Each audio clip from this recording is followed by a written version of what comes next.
সিলেট জেলা bus minibus coach microbus শ্রমিক ইউনিয়নের পক্ষ থেকে রক্তিম শুভেচ্ছা এবং বিপ্লবী অভিনন্দন।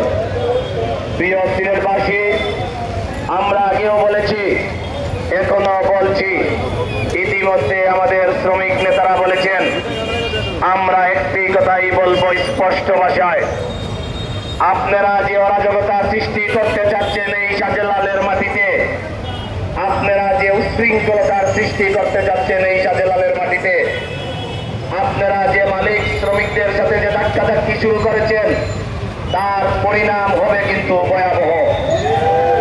আমরা শান্তিপ্রিয় শ্রমিক, আমরা এই দেশের মানুষকে, জনগণকে সেবা দিয়ে আছি। আমরা এই দেশের সম্পদ নষ্ট করার জন্য আমরা উস্কানি দেই।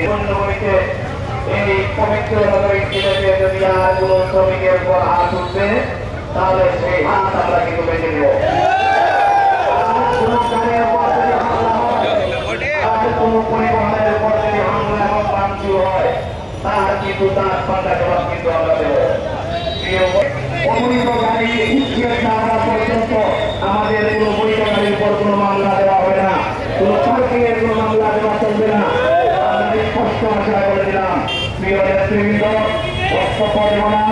আগামীতে শ্রমিকদের ন্যায্য দাবি আদায়ে যে সকল কর্মসূচি আসবে, সেই সকল কর্মসূচিতে সকলের সর্বাত্মক উপস্থিতি কামনা করে আমি আমার সংক্ষিপ্ত বক্তব্য। শ্রমিক ঐক্য জিন্দাবাদ, জিন্দাবাদ।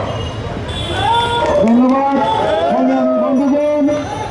এখানে আপনারা যারা আমাদের বিভিন্ন উপশাখার নেতৃবৃন্দ উপস্থিত হয়েছেন, আঞ্চলিক কমিটির নেতৃবৃন্দ উপস্থিত হয়েছেন, বিভিন্ন বেসিক ইউনিয়নের নেতৃবৃন্দ উপস্থিত হয়েছেন, সময় স্বল্পতার কারণে আপনাদেরকে আমরা বক্তব্য দিতে না পারায় আন্তরিকভাবে দুঃখ প্রকাশ করছি। এ পর্যায়ে